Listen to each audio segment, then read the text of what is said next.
Labrador con el apoyo de un abogado de la ciudad que tiene un programa destinado a los temas jurídicos en el estado Mérida, que es Luis Araque. A ellos les hemos pedido sus testimonios para conocer los resultados que tuvieron, la metodología que aplicaron y lo más importante, podemos replicar esa experiencia en otras ciudades. Tú te animarías, vamos a conocerlo y vamos a pedirle a Tibaire Altuve, que es una experimentada facilitadora de grupos, es abogada, es experta en derecho condominial, es abogada laboral y coordinadora nacional de micondominio.com.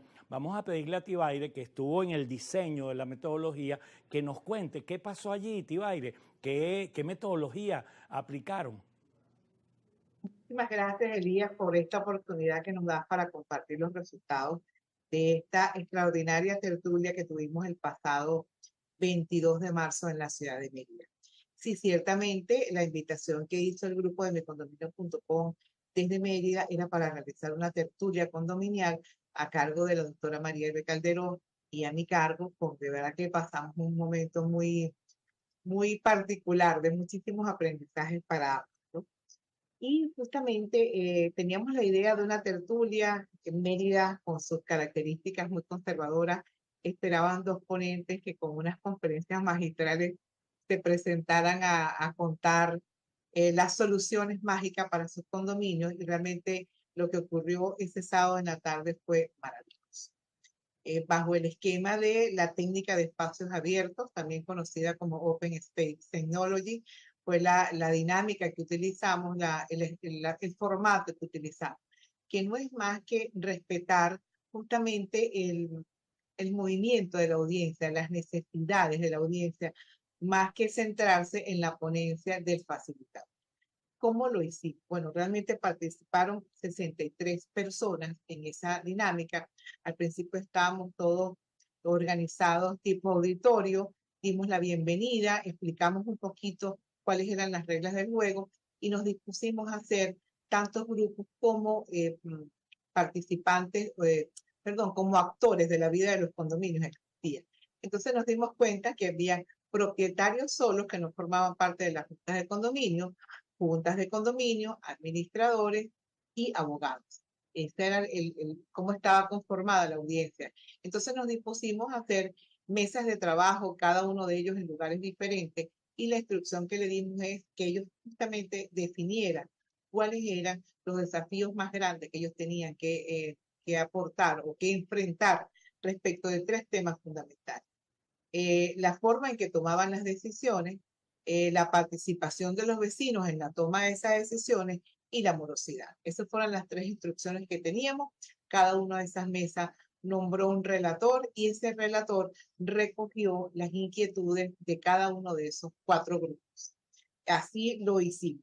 Y fue bien interesante lo que ocurrió.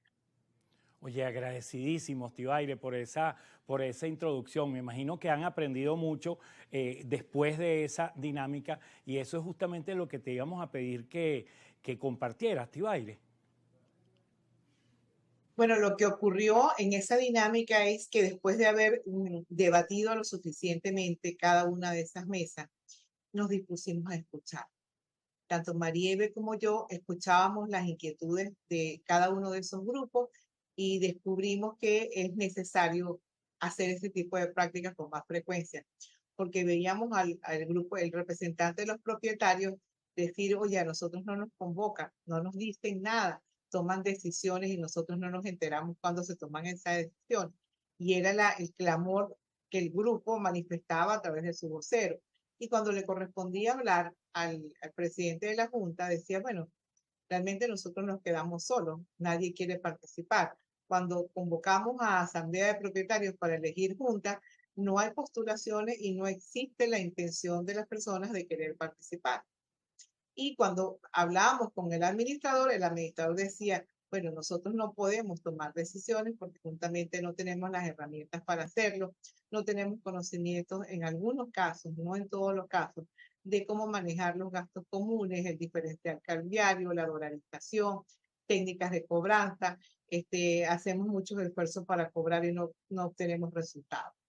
Pero lo mejor que ocurrió, bueno, digo tal vez desde mi posición de abogado, es escuchar a un representante de los abogados cuando nos dijo lo que yo considero que fue lo más valioso de esa jornada y esa tertulia, y que dio clave para saber sobre qué temas nosotros tenemos que abordar. El abogado nos dijo, para nosotros, ustedes no son los clientes más deseados, por decirlo de alguna manera. ¿Pero por qué? No porque no lo merezcan, porque posiblemente sean una gran cantidad de fuentes de desarrollo profesional para nosotros. Hay muchos condominios, pero nosotros tenemos que eh, hacer que las cosas funcionen en los tribunales. Y para poder representarlos válidamente en un tribunal necesitamos tener orden.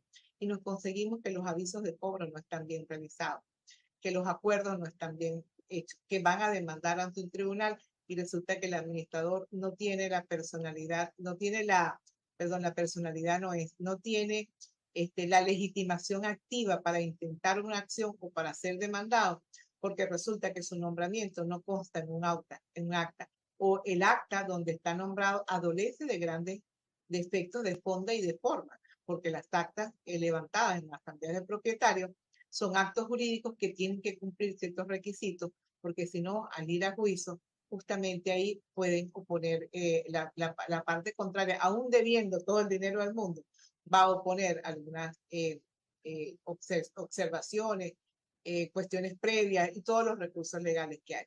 Escuchando al abogado, nosotros entendimos que tenemos que tener un proceso y orden, tenemos primero que tener conocimiento, saber cómo se hacen los avisos de cobro, saber cómo cómo se llevan adelante las asambleas, cómo se toman las decisiones en forma válida, cuáles son las normas que rigen un condominio, porque la mayoría de las personas que estuvieron en esa tertulia manifestaron no conocer sus documentos de condominio, no conocer sus reglamentos de condominio.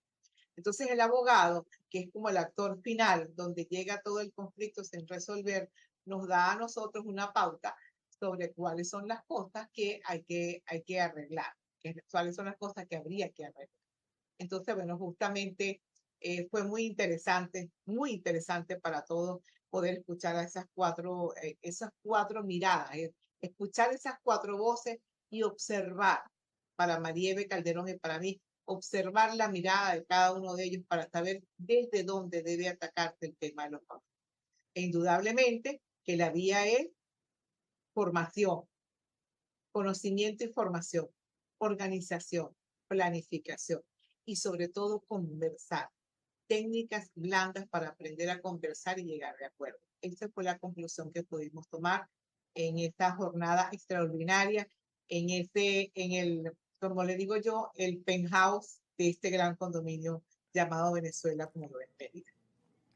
Imagínense, más de 60 personas reunidos en una sala de usos múltiples, les cambian la seña, estaban tipo auditorio, vamos a ponernos en círculo y después vamos a dividirnos en estos 4 grupos y ver el mundo desde la mirada de cada uno de ellos, de los copropietarios, de los miembros de la Junta de Condominio, de los administradores y de los abogados.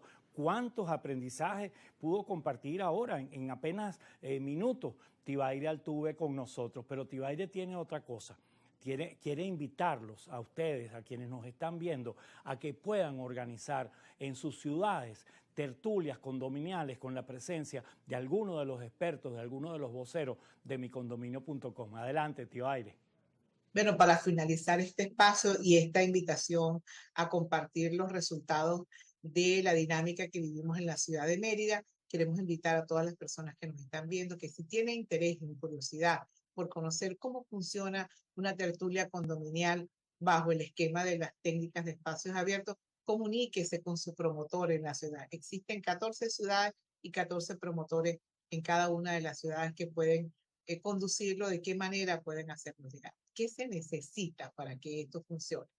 ¿Cuál es la forma correcta de hacerlo? La forma correcta es la que le funcione a su comunidad, porque así podemos combinar temáticas poderosas de interés a la comunidad con altos niveles de sinergia y de entusiasmo que se desarrolla cuando las personas tienen la oportunidad de ser escuchadas y ser oídas. ¿Qué necesitamos para esto? Primero, poder reunirnos en círculo para podernos ver la cara. En segundo lugar, tener un adecuado refrigerio para el momento final de la tertulia o a lo mejor en el medio de la tertulia, que haga más amable estas acciones de networking.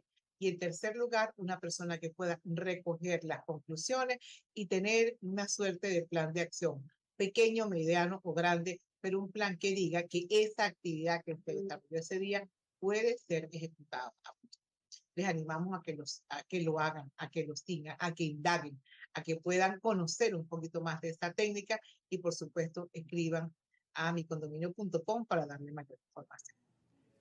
La madurez, tu madurez como metodóloga, como facilitadora, Tibaire, se mide, se concreta en esa frase, ¿no? La mejor metodología, la mejor dinámica es la que funcione para su comunidad. Extraordinario. Muchísimas gracias por ese resumen, Tibaire, y esa invitación final que yo sé que Anita Labrador en el siguiente bloque va a repetir, va también a estimular que otras ciudades de Venezuela puedan vivir una experiencia como esta. Apenas unos segundos vamos a identificar nuestra emisora, un mensaje comercial y regresamos en micondominio.com a través de la señal de Globovisión compartiendo una experiencia desde la ciudad de Mérida